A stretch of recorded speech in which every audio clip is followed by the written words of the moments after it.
المستدرک للحاکم میں صحیح سند سے حدیث ہے،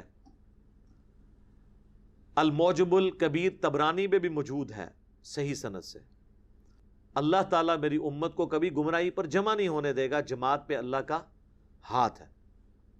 اس سے مراد ہماری مذہبی جماعتیں نہیں ہیں، اجماع امت ہے۔ تو امام شافعی کہتے ہیں میں نے قرآن کئی دفعہ پڑھا، الٹیمیٹلی میری نظر اس آیت کے اوپر رکی کہ یہ جو آیا نا کہ سبیل المومنین جو ہے، مومنین کا راستہ، اس سے جو ہٹے گا اللہ تعالیٰ اسے گمراہ کر دے گا۔ تو بیسیکلی مومنین کا راستہ، اجماعی راستہ، یہ اجماع کی حجیت پہ دلیل ہے۔ ویسے الگ سے بھی سیدنا عمر کا قول ہے، سنن نسائی کے اندر موجود ہے اور المصنف ابن ابی شیبہ میں، کہ قاضی شریح جو کوفے کے چیف جسٹس تھے، ان کو حضرت عمر نے اپنے زمانے میں خط لکھا، جب کبھی بھی تجھے کوئی مسئلہ درپیش ہو تو سب سے پہلے کتاب اللہ میں تلاش کرنا، کتاب اللہ میں نہ ملے تو سنت میں، سنت میں نہ ملے تو امت کے اجماع میں تلاش کرنا، اور اگر اجماع امت میں نہ ملے پھر تم اس معاملے میں اجتہاد کر لینا، اور اگر اجتہاد نہ کرو تو تمہارے حق میں بہتر ہے۔ یعنی خام خواہ فرضی مسائل پہ آگے معاملات کو چلنے کی ضرورت نہیں، بیک فٹ میں رہنا بہتر ہے۔ تو یہ اہل سنت کا منہج ہے، کتاب اللہ، سنت، اجماع، یہ تین ہیں بنیادی چیزیں۔ اجماع کو ماننا، قرآن و سنت کو ماننا ہے۔ چوتھی چیز ہے اجتہاد، اور اجتہاد اس وقت ہوگا جب قرآن، سنت، اجماع میں کوئی بات موجود نہ ہو۔ لیکن امت میں جتنے گمراہی کے دروازے ہیں وہ اجتہاد کی بنیاد پہ کھولے گئے۔ جب واضح قرآن و سنت میں کوئی بات موجود ہے تو آپ نے خام خواہ کا اجتہاد کیوں کرنا ہے؟ اور عجیب و غریب قسم کے اجتہاد کرتے ہیں، اور وہ بعض اوقات اجتہادات ان کے بزرگوں نے پہلے ہی کر دیے ہوتے ہیں، اب جب بعد میں حدیثیں ملتی ہیں تو وہ بجائے حدیث کو لینے کے وہ ان اجتہادات کو جو ہے نا وہ جسٹیفائی کرنے کے لیے ایسا ایسا الٹا کان پکڑتے ہیں کہ انسان کہتا ہے کہ یار کیا ہو گیا۔ مثلا فقہ حنفی میں کوئی حدیث ایسی ان کے پاس موجود نہیں تھی جس کی بنیاد پہ اثر کو اتنا لیٹ کر کے پڑھتے، دو مثل کے بعد وہ سٹارٹ کرتے ہیں۔ پھر جب قاضی ابو یوسف اور امام محمد آئے، امام حنیفہ کے شاگرد، تو ان کے سامنے جب حدیثیں آئیں تو انہوں نے ایک تھوڑا سا بیک فٹ کیا۔ بیک فٹ انہوں نے یہ کیا کہ انہوں نے کہا کہ آپ اثر بے شک دو مثل پہ پڑھیں، لیکن زور کی نماز جو ہے نا وہ مثل اول سے پہلے پہلے پڑھ لیں، جس کے مطابق ٹائم اثر کا اصل میں شروع ہوتا ہے، کیونکہ دل میں کھٹکا لگ گیا نا کہ زور قضا نہ ہو جائے۔ تو یہ صاحبین کا فتویٰ ہے کہ اثر بے شک دو مثل پہ پڑھنی ہے، لیکن زور مثل اول سے پہلے پہلے آپ نے پڑھ لینی ہے تاکہ قضا نہ ہو۔ ہمارے نزدیک تو قضا ہوتی نہیں، نمازیں جمع بھی ہو سکتی ہیں صحیح احادیث کی روشنی میں، لیکن پھر بھی آج ہماری وہ ویڈیو بھی اپلوڈ ہو گئی ہے ماشاءاللہ، 5 نمازوں کے اوقات، مکروہ اوقات، ڈیجیٹل کلاک اور یہ ساری چیزیں ماشاءاللہ 60 کے قریب احادیث ہیں اس میں، نماز کی ٹائمنگ، ان ساری چیزوں کے اوپر 40 منٹ میں پورا مقدمہ اللہ کے فضل سے میں نے کلیئر کیا۔ تو اب جب بات نہیں ماننی تو پھر اس طریقے سے، اب جب بعد کے لوگ آئے انہوں نے اور طریقے اڈاپٹ کیے۔ جب بعد کے لوگوں کو بتایا گیا بھی بخاری مسلم دونوں میں حدیث ہے، صحابہ کرام کہتے ہیں کہ عصر اور مغرب میں اتنا وقفہ ہوتا تھا کہ ایک اونٹ کو نہر کیا جاتا، اس کی کھال اتاری جاتی، اس کے گوشت کے 10 حصے کیے جاتے۔ 10 حصے اسی وقت ہوں گے جب آپ اس کا پورا بوٹیاں بھی بنائیں گے، کیونکہ جامعہ ترمذی میں موجود ہے کہ اونٹ کے اندر 10 بھی حصے دار ہو سکتے ہیں۔ مسلم شریف میں ہے کہ گائے کی طرح نبی علیہ السلام نے اونٹ میں بھی 7 حصے کیے، تو 7 کم سے کم ہے اس اعتبار سے عمومی سنت، ویسے تو ایک بھی ہو سکتا ہے لیکن 10 بھی، دونوں طرح ثابت ہے۔ بعض محدثین نے کہا کہ عمرے کے لیے جو آپ قربانی لے کے جائیں یا حج تمتع کے لیے، اس میں آپ 7 حصے کر لیں اس میں اونٹ کے اندر، اور جو عید قربان کے لیے 10 حصے کر لیں۔ تو مسلم اور بخاری کی یہ حدیث بھی 10 حصوں کو سپورٹ کرتی ہے، اور اس میں آگے الفاظ ہیں کہ گوشت کو پکایا جاتا، کھا لیتے، تب بھی سورج ابھی بلند ہوتا۔ تو سر یہ کسی کسائی سے پوچھیں کہ اس میں کتنا ٹائم ریکوائرڈ ہے اونٹ کو، تو بتائے گا کہ عام طور پہ کسائی کے ساتھ ایک ہی ہیلپر ہوتا ہے نا، یہ تو نہیں ہوتے کہ 50 بندے ایک اونٹ کو گرانے کے لیے لگے ہوتے ہیں۔ گرانے کے لیے تو ایک بندہ بھی کافی ہے، وہ نہر کرنا ہوتا ہے، کھڑے ہوئے یوں ماریں تو وہ ادھر ہی، اللہ نے اس کو ایسا ڈیزائن کیا ہے کہ اس کو آپ بغیر باندھے ہوئے بھی گرا سکتے ہیں، شارک سیدھی کٹتی ہے، خون کا فوارہ چھوٹتا ہے اور وہ ادھر ہی گر پڑتا ہے. تو سر آپ کو کوئی کسائی بتائے گا کہ 2.5 سے 3 گھنٹے چاہیے اس پوری ایکٹیویٹی کے لیے. تو اب انفی تو 1.5-2 گھنٹے پہلے اثر پڑ رہے ہوتے ہیں، وہ تو عشاء کے وقت تک بھی اونٹ کھا کے فارغ نہ ہو. تو صحابی اس زمانے میں ٹائم کو ایسے ہی کیلکولیٹ کرتے تھے. اب جب یہ حدیث آئی بخاری مسلم کی، تو اس سے اگلے جو متقدمین کے بعد جو متاخرین آئے ان کو پھر یہ مصیبت پڑ گئی، اب اس حدیث کا کیا کریں. تو وہ غلام سعود سعیدی صاحب جو شرح صحیح مسلم لکھی بریلویوں کے عالم، انہوں نے لکھا ہے کہ ہو سکتا ہے 1 سے زیادہ ماہر قصائی اور قصاب مل کر، اور باورچی 1 سے زیادہ، باورچی بھی 1 سے زیادہ انہوں نے کیے، اس کو کرتے ہوں. تو وہ حالانکہ مطلب یہ وہ جو بندہ بتا رہا تھا اس نے نہیں یہ بتانا تھا کہ 50 بندے، وہ تو بیسیکلی ٹائم کیلکولیٹ کروا رہا تھا اور اس کے دماغ میں بھی نہیں تھی ایسی بات. لیکن جب آپ نے بات نہیں ماننی تو آپ اس اجتہاد کو حلال کرنے کے لیے کس لیول تک کرتے ہیں. تفسیر عثمانی دیکھ لیں، شبیر احمد عثمانی صاحب، محمود الحسن دیوبندی کا ترجمہ ہے اور شبیر احمد عثمانی نے اس پہ تفسیر لکھی ہے. کافی عرصہ سعودیہ سے بھی مفت دیتے تھے حاجیوں کو، پھر بعد میں اہل حدیث نے جب بتایا کہ اس میں تو اتنے بلنڈر ہیں تو انہوں نے پابندی لگا دی 80s میں ہی. اب وہ ایک سعودیہ سے جو قرآن دیا جاتا ہے وہ اہل حدیث عالم صلاح الدین یوسف صاحب کا ہے. تو تفسیر عثمانی آپ کھولیں، اس میں جو مدت رضاعت کے بارے میں قرآن میں آیا نا کہ 2 سال تک ہے دودھ چھڑانا، سورۃ البقرہ میں، اس کی وہ تفسیر میں لکھتے ہیں کہ قرآن میں تو واضح آیا کہ دودھ چھڑانے کی عمر 2 سال ہے، لیکن امام حنیفہ فرماتے ہیں کہ 2.5 سال ہے. ہو سکتا ہے ان کے پاس بھی کوئی دلیل ہو.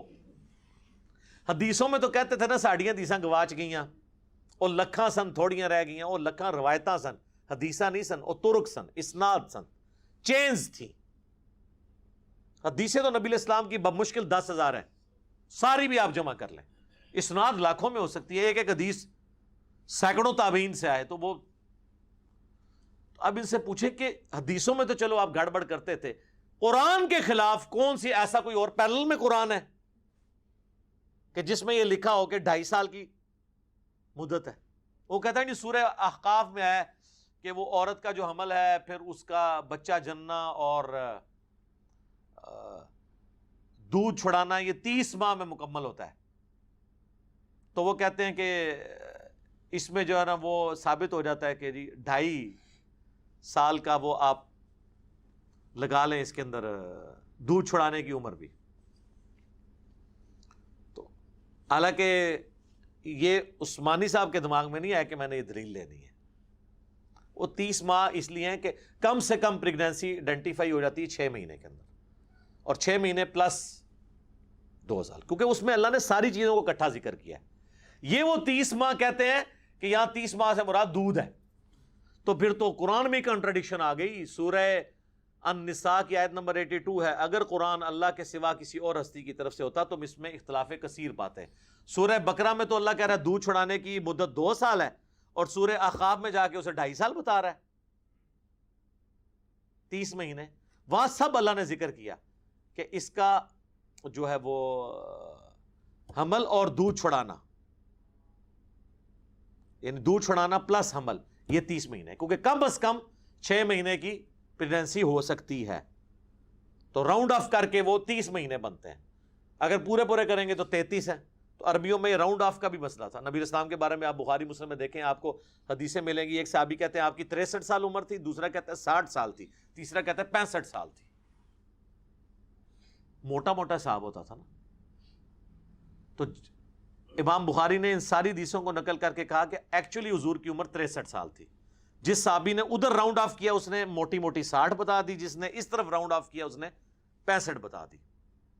جس طرح جب 4:40 ہوں تو اسے بعض اوقات لوگ 4:45 بھی کہہ دیتے ہیں، حالانکہ 4:45 تو نہیں ہوتے، 4:40 ہوتے ہیں.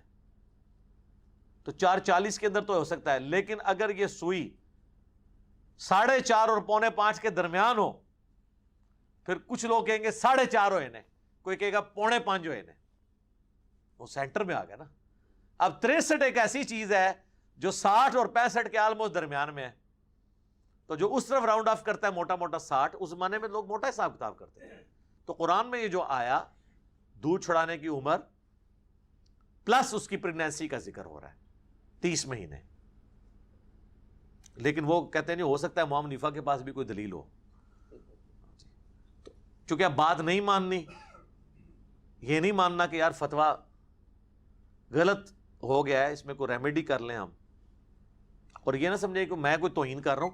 شاہ ولی اللہ دہلوی نے خود باقاعدہ حجت اللہ البالغہ میں اس کے اوپر بڑی گرفت کی ہے اس طرح کے معاملات میں.